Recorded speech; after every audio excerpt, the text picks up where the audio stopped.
What's up, everybody? Matt Kajeski here, back again with the Stokastic DFS channel. And today we're talking college football DFS. Ahead of Thursday, we've got a showdown slate. So a quick one, and it's SMU taking on Tulane. So a little bit of a treat for us. Before we get started, make sure to hit that thumbs up button, subscribe to the channel, and hit the notification bell so you know when this and all other content goes live.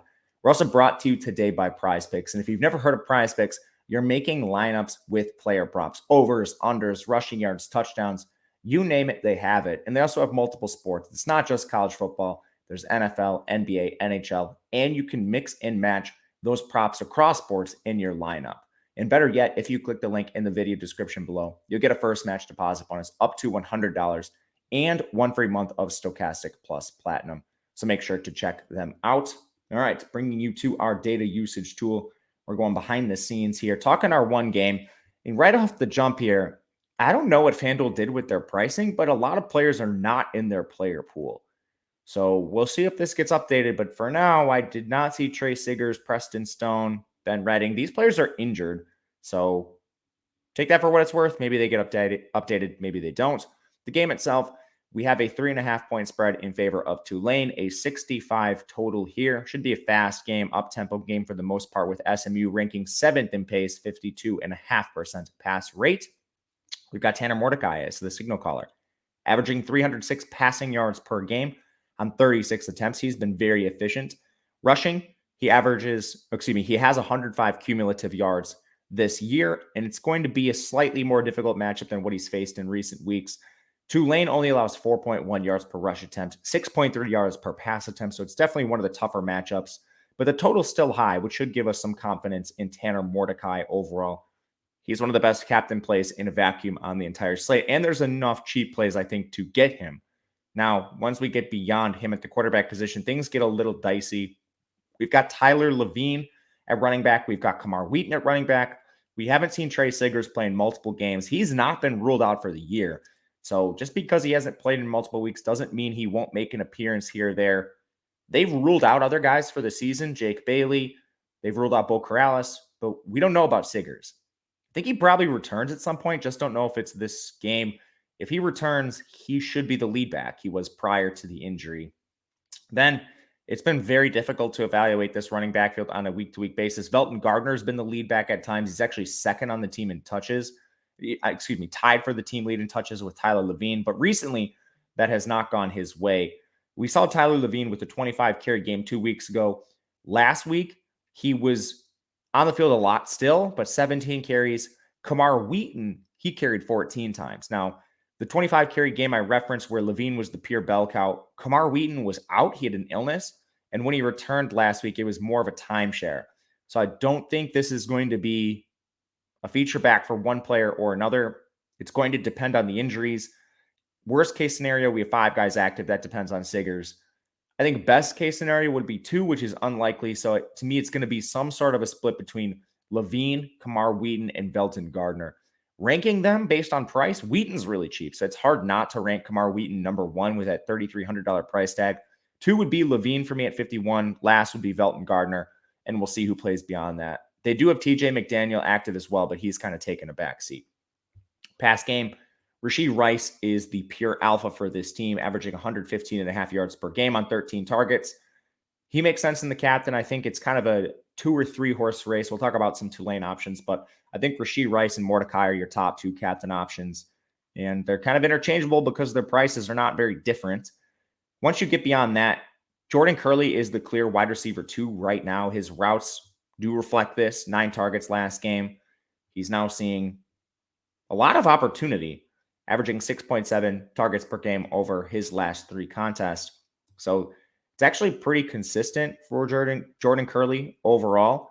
And he's expensive, but I still think he's playable as a contrarian option. From there, one thing we anticipated last week correctly was the tight end room without Ben Redding would mostly go to RJ Maryland, and it did. His route rate jumped up to 81%, which is solid for the tight end position. It was not really reflected in targets, only 2 targets, but I'm still going to buy low on RJ Maryland, 2,400. I think he's one of the best value plays on this slate today. Would rather play him over your Moochie Dixons, over your Austin Upshaws of the world. The third guy I'd like to get to here, I guess I should say fourth because we talked about Rice, Curley, and Maryland, is Dylan Goffney. Goffney's still cheap as well at 3,600, but he was on the field for 60% of the routes. In a vacuum, I prefer Maryland to Goffney just in a one-for-one environment, but Goffney's still firmly in play. And then just to get to those ancillary pieces, Calvante Mucci Dixon, 21% route rate. Austin Upshaw, he didn't even see a target. And then Roderick Daniels, 32%. These are your guys that are just, I'm playing large field tournaments. They're on the field. If they catch a touchdown, they could win. Going to Tulane, 69th in pace, 44% pass rate. Michael Pratt, he's been awesome this year. He has 247 rushing yards. He averages 230 passing yards per game on 28 attempts. And he's a bit cheaper than some of the elite SMU players we just talked about. So I like Pratt. He's in an excellent game environment here. I think more than willing to be considered in the captain spot. You can definitely play him there. At the running back position, Tajay Spears, his role's a little questionable right now. Like, he's been a pseudo bell cow back, but they're starting to use Shady Clayton and Iverson Celestine more. And their last game was close. We're talking about a single-digit game against UCF. So I don't know what's going on with Spears. Like, he had 8 carries. Shady Clayton had 8 carries. Iverson Celestine had 5 carries. I still like Spears. I think he's an excellent play. He's averaging 88 rushing yards per game. And then he's actually a very good pass catcher too. 22 yards per game through the air. Just, I'm not sure if I want to pay this price tag not knowing the role is locked in. It's not as secure as some other players on this slate. The receiving room.